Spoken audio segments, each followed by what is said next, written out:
I'm back. Did you miss me? Say yes. Of course you do. A daughter always misses her mother. You're less depressed today, aren't you? I can tell. Well, I got you just back from the cleaners. I'm afraid the stains didn't come out. You should have heard the lady at the cleaners. What did she do? Slash with eyes with a razor blade, she said? I had to admit you had, dear. Really? It was awful when your father and I walked into the bathroom to brush our teeth and found you perched up on the toilet in your pretty white dress over your head, slashing away at your thighs. I don't think your father had ever seen your thighs before, and I hope he never will, ever again. At least not under those pleasant conditions. I mean, what could have possessed you? Nobody in our family has ever attempted suicide before now, and no one since either. It's a sign of defeat, and no one should do it. You know what I think? Jane! What? I don't think you even attempted suicide in the first place. That's what I think. How do you explain the stains then? I don't. I always say stains will explain themselves, and if they don't, there's nothing to be done about it. I did attempt suicide. No, dear, you didn't. A daughter never contradicts her mother. Did you hear the voice of my therapist just then? No, dear. Oh, I hear him. He's saying what a fine daughter I have. Mother, I'm home. Why, Jane, it's your brother.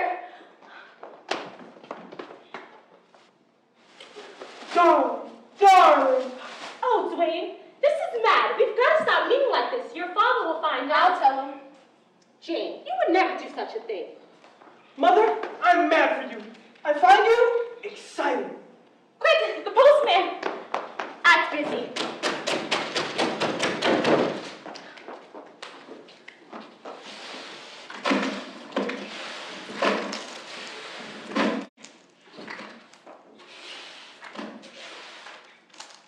There. He's gone. Oh, Mother, why must you taunt me? Let's get married. We have different blood types. Oh, Mother, I love you. Oh my God, here comes your father. Edith, what are you doing? Arthur, I was just finishing up some morning shopping. And how is our daughter? You're not my father. Don't you contradict your father, Jane. You love your father. He's my brother. Dwayne is your brother, dear. Has she been seeing that psychologist of hers? Well, not socially. Good. I don't never want to hear you dating a psychologist again. I never have. Of course not, dear. You're a good girl. You listen to your father. Not like some I can mention. No. I can mention some. You could. I will. Now? Now, Henrietta, Lucia, Charlotte, Dolores, Peggy. Jane, you listen to your father. No more of this slashing your thighs, young lady. I don't think that psychologist would ever go out with you again if he knew you were slashing your thighs. I don't go out with my psychologist. Of course not, dear. He has a wife, 16 children. You're a good girl. You listen to your father. You're not my father. Jane, you know he's your father. If you're my father, you must be close to 50. I am close to 50. Let me see your driver's license. Here. This says you're 50. How'd you get them to put that down? The truth is the truth, Jane, no matter how you look at it. How come you don't look 50? Your father never looked his age. Most girls would be pleased their father looks so young. Most girls are pleased. Jane's pleased you look young, aren't you, Jane? Don't you think Arthur looks young for his age, Granddad? What? Don't you think Arthur looks young for his age, Granddad? Yes, breakfast. Poor Granddad, can't hear a thing. Where's father? Isn't he here? That's funny. I didn't hear the door close. Granddad! Mother's having an affair with Dwayne! What? He can't hear you. Besides, you mustn't make up stories. I don't.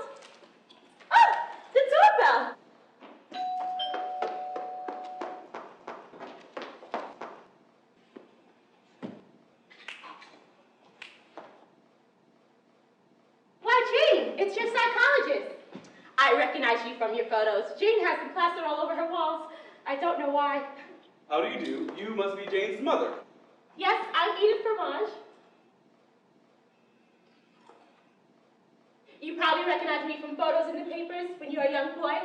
I invented cheese in France in the earlier portion of the century. In what way did you invent cheese?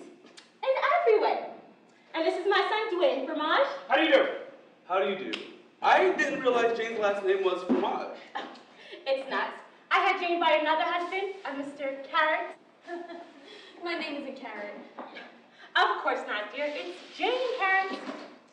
Jane's upset because the stains didn't come out of her dress. Oh, I'm sorry? You're sorry? You should have heard the lady at the cleaners. I thought I had to chain her to the floor. Perhaps Mr. Summers is hungry. Oh, forgive me. No, thank you. How about some entertainment then? Jane, please play the piano for Mr. Summers. I don't play the piano. Of course you do. I've heard you play many times. You play very well. I've never played the piano. Jane, Mr. Summers would enjoy your playing. Please play. I don't know how! What'd you do? Have you ever tried? No. There. Cello is her real instrument, but we don't talk about it. Please play, Jane.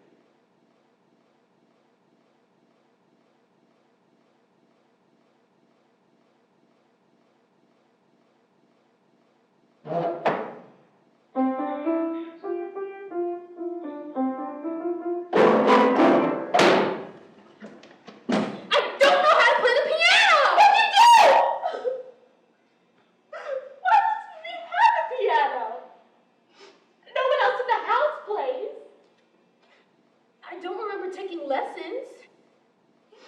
You probably forgot due to all the strain. Will you talk to her? She seems in a state. Come with me, dear. Call me if you need me, Mr. Summers.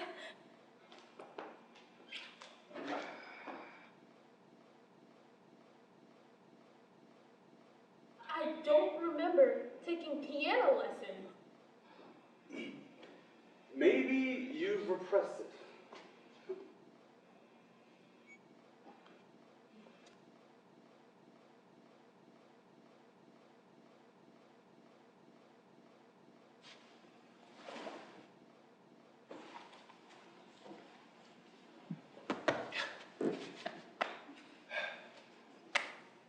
My wife gave me the message about your attempting suicide. Why did you do it, Jane?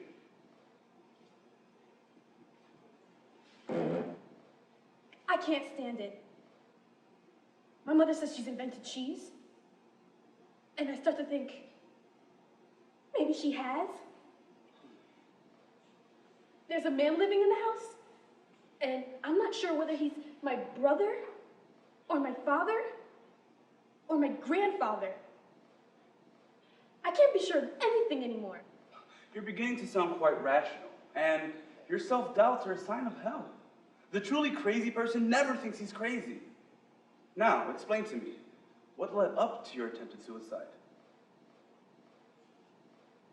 Well, a few nights ago, I woke up to this voice saying, It wasn't enough. And did you recognize the voice? not at first, but then it started to come back to me. When I was 8 years old, someone took me to a theater with lots of other children. We had come to see a production of Peter Pan. And I remember something seemed wrong with the whole production. Odd things kept happening, like when the children would fly, the ropes would keep breaking, the actors would come thumping to the ground. They had to be carried off by the stagehands. There seemed to be an unlimited supply of understudies to take the children's places, and they come thumping to the ground. And then the crocodile that chases Captain Hook seemed to be a real crocodile. It wasn't an actor, and at one point, it fell off stage, crushing several children in the front row. What happened to the children? Several understudies came in and took their places into the audience. And from scene to scene, Wendy seemed to get fatter and fatter until finally, by the second act, she was immobile. It had to be moved with the cart. Where does the voice fit in? The voice belonged to the actress playing Peter Pan. You remember how in the second act, Tinkerbell drinks some poison that Peter's about to drink in order to save him? And then Peter turns to the audience and says, Tinkerbell's going to die because not enough people believe in fairies. But if everybody in the audience claps real hard to show that they do believe in fairies, then maybe Tinkerbell won't die. So then all the children started to clap. We clapped very hard and very long. My hands hurt and even started to bleed. I clapped so hard. Then suddenly, Peter turns to the audience and says, "That wasn't enough! You didn't clap hard enough! Now, Tinkerbell, die!"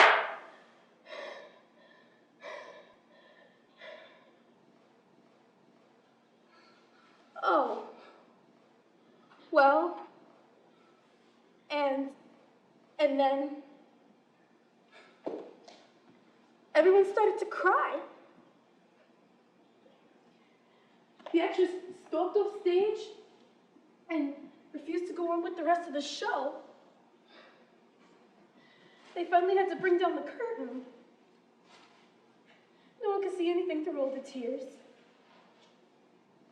The ushers had to help the children up the aisles and into the street. I don't think any of us were the same after that experience. And so, how do you think this experience affected you? Well, it certainly turned me against theater. More damagingly, I think it warped my sense of life. I mean, nothing seems worth trying if Tinkerbell's just going to die. Oh. So, you wanted to die like Tinkerbell? Yes.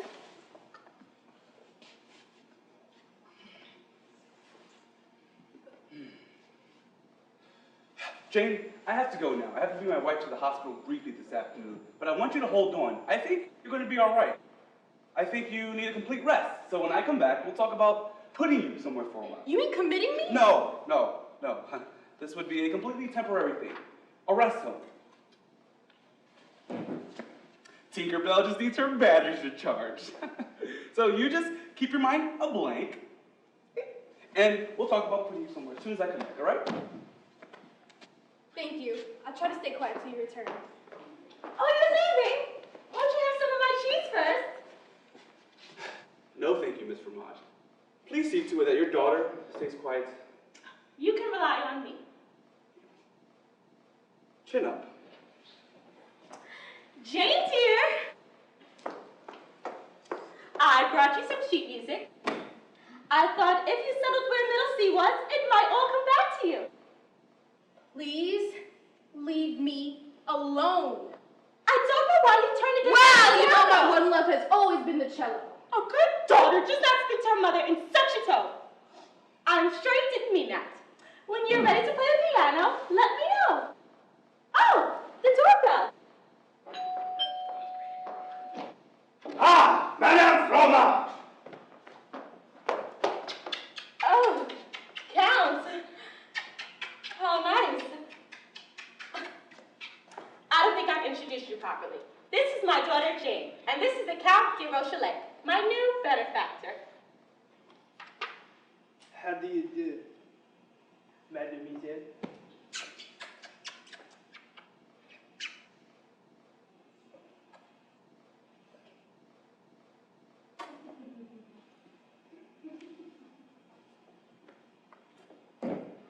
My people are now most anxious for your model to make a comeback.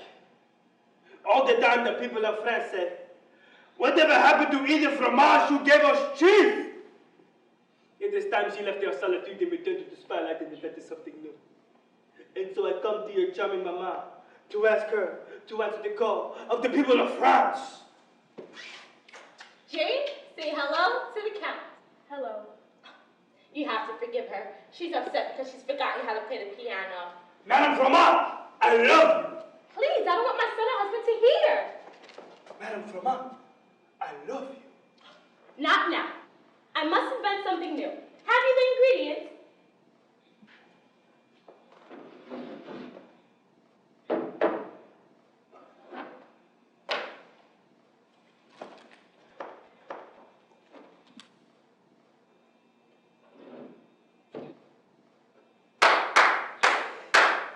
Bravo! Voila! I have invented banana bread. Bravo, madame! Let us make love to celebrate. Please! I don't want my son or husband to hear. What? Shh! Go down to the cellar, Granddad. Madame Fromage, France will thank you for these. And I will thank France. It is moments like this when I feel most alive. Fidèle, Madame Fromage!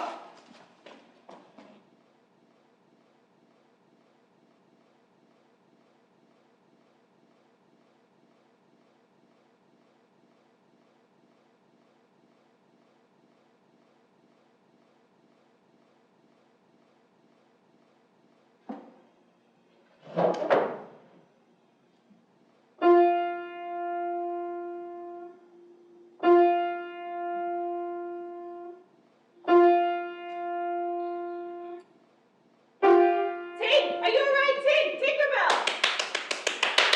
Don't die! That wasn't enough! She's dead! Tinkerbell's dead! Cuckoo! Cuckoo!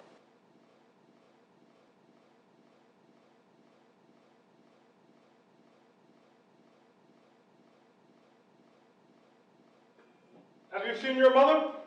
To whom am I speaking? Take off the bag and say.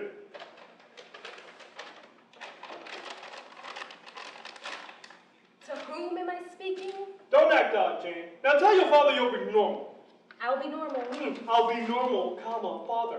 I'll be normal, comma, father. Oh, there you are, children!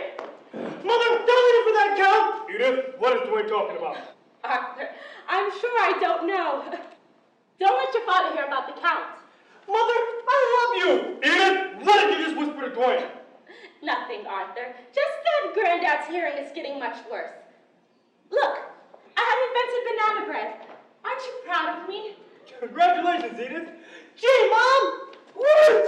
Banana bread, Granddad! No, it's too ugly for bed. I only see blue people.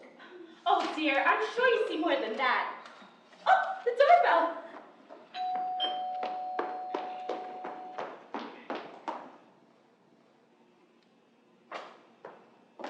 Hello, Mrs. Fromage. How's Jane? Much better. Gee, a visitor. Who are you? I'm your psychologist, Mr. Summers. I don't understand. I guess it's confusing. I didn't want to tell you earlier, but I got a sex change this afternoon. I don't believe you. It's quite true. My wife can substantiate. Harriet. Yes, dear. Explain to Jane that I'm Mr. Summers. How do you do? My husband has told me so much about you and your neurosis. You're one of my favorite cases. I don't understand. It simply seemed that the magic had gone out of our marriage and that we both needed a change. You should have told me. You should have prepared me. I didn't want to spring it on you so quickly. I think it's very courageous of you both. Thank you. Harriet, is that a banana in your trousers? Or are you just happy to see me? It's a banana. Might I have the banana? Surely.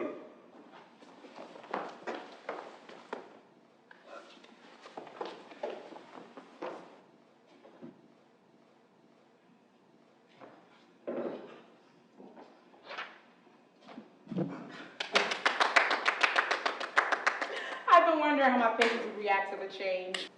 Mother, I love you! Hush, dear, they will hear Now you. tell me about the dream about the Peter Pan play again. It wasn't a dream. It was a memory from my childhood. Oh, I thought you told me it was a dream. No, I didn't. I was listening at the door, and they'll show you told me it was a dream. Didn't you, dear? It wasn't a dream! And I never said it was! And I didn't tell you about it either. I told... him? But you've never met Harriet until this very minute. Oh no, you're pulling a trick on me. Oh my God. Miss Fromage, have you any glue? Yes, I invented some this morning. Bravo!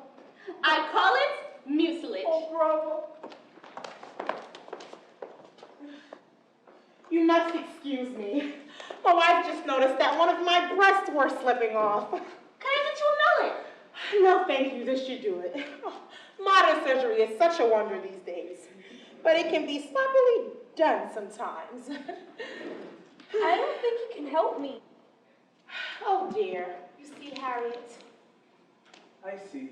a hostile reaction to my change.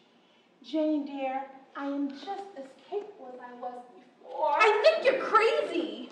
What? Shut up! You're not my father! Of course not. He's your grandfather. Let me see his driver's license. He doesn't drive. It wouldn't be wise. Oh my God! What's the matter, Harriet? I feel so unused to these clothes. These pants run my legs. The shoes are heavy. I miss my breast. Harriet, please. We can talk about this after my session with Jane. Walter, we can't. I feel so nervous all of a sudden. Very well. Mrs. Fromage, might my wife and I talk in your bedroom for a second? Surely. Don't step on the potato chips. I'm so sorry. I'm just making the decision very poorly. Ha! Madame Fromage! Now that your husband and father have all gone down to the cellar, I must ask you to become my wife. We can move back to France or to home, where the people will love you for the great gift that you have given them. But what about my husband and the rest of my family? Bring them along. I have a big heart. That is most generous, but I must consult my daughter first. Jane, did you hear the Count's offer? No. Yes, you did. Do you approve? No.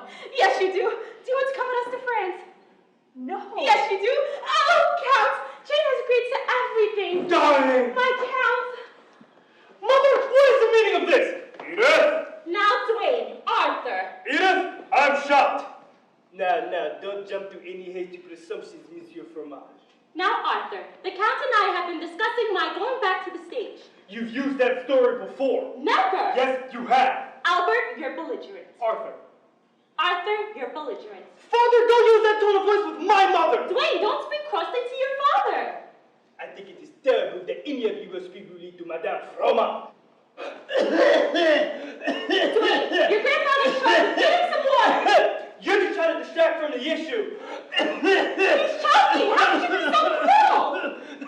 We've got to get this settled first. Who do you love more, me, father, or the Count? Teaching more frequently or greater degree? Degree. Oh my God, he's fainting. Oh my God, Edith. Is he dead? No, he's just sleeping. Oh, good. Well, who do you love?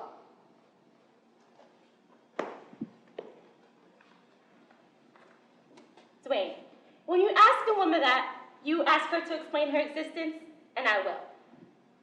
Dwayne, I love you like a mother loves a son, like a wife loves a husband, like a woman loves a lover. Arthur, I love you like a wife loves a son, like a husband loves a lover, like a wife loves a woman. Count. I love you like a son loves a husband, like a lover loves a husband, like a wife loves a brother. It's all for one and one for all. There, are you satisfied? Mother, I love you. Edith, I'm touched. Madame, you are charmant. Oh, God, help me. Now, Jane, no need to overreact. Harriet just felt uncomfortable. I don't feel like I used to. Not at all. I don't think I introduced you properly. This is my husband, Arthur. How do you do? How do you do? I'm Mr. Summers, and this is my husband, Harriet. How do you do? I do very well. And this is my son, Dwayne. How do you do? I'm Mr. Summers, and this is my wife, Walter. How do you do? And this is the Count de Rochelet. ¿Cómo se va? Très bien, merci. Je m'appelle Jacqueline, et voici mon fromage, Claude. Bonjour, bonjour. And this is my new invention, banana bread. I dedicate it to my wonderful daughter, Jane. I call it Banana Bread Jane. Did you hear that, Jane? I don't know who you are. Come, cut the first piece. It's your birthday. It isn't my birthday.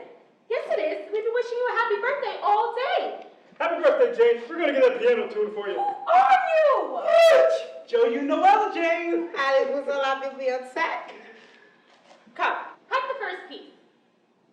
Happy birthday to you. Happy birthday to you. Happy birthday, dear Jane. Happy birthday to you. That's right, Happy Jane. birthday to you. Happy birthday to you. Happy birthday, dear Jane. Happy birthday to you. Happy That is a very inconsiderate thing for you to do. I'm going to have nightmares now. Jane, you've upset my wife. I thought she was your husband. Jane, I'd like to introduce you to my daughter, Jane. How do you do? How do you do? How do you do? I'm confused. Which one is Jane? Don't play games with me. You know which one. No, I don't.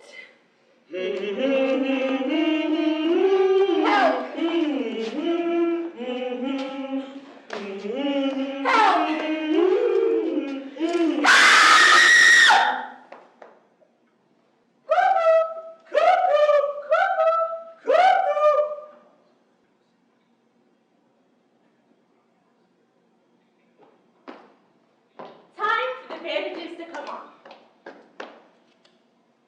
How are you, Jane? How are ya? Jane isn't here. Oh, who are you then? I'm Jane's mother. Oh, I'm Edith Fromage. I invented cheese and banana bread. I'm Emily Carrot. I discovered radium in carrots. Oh, that's the last time I'll ever put that in a salad. I'm tiny. Certainly. I was just about to make something to eat for my son, husband, lover, father. Would you like to help me? Yes, Edith. What shall we make? Let's make a child. I don't think I have a big enough bowl. Oh, that's all right. We could just make a small child. We don't have to put the yeast in. What ingredients do we need? Cheese and banana bread. Have that. Lots of eggs. Lots of eggs.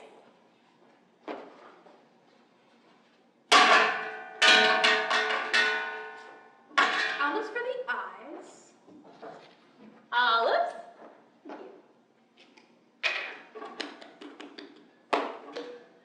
And wheat germ for the hair. Oh, I didn't know that. Oh, certainly. When I was in Germany, we made the most beautiful babies with wheat germ hair. Emily, dear, Yes. welcome home.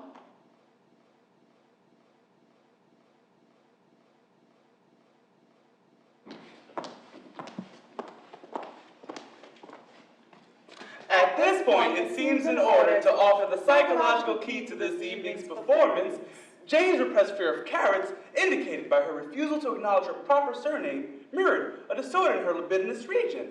Which in turn made her unable to distinguish between her father and her brother and her grandfather, as long as she could no longer recognize to whom she was speaking.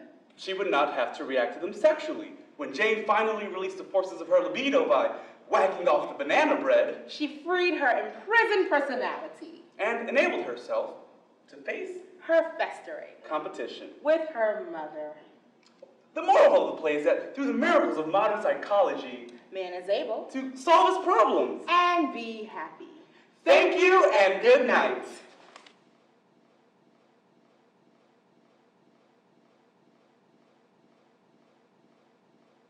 Identity. I, Dentity. You, Dentity. He, she, or it, Dentities. We, Dentity, you, Dentity, they, Dentity. Cuckoo, cuckoo, cuckoo. I, Dentity. You, Dentity.